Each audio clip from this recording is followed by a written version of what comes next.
Evo sad sam naišla na jednu poslaticu. To su divlje jagode.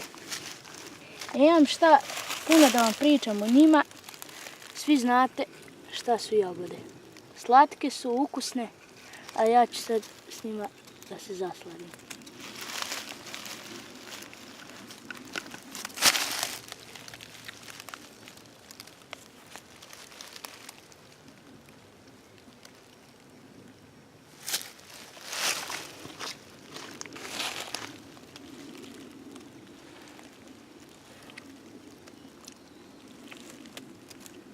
Poprilično su i zdrave.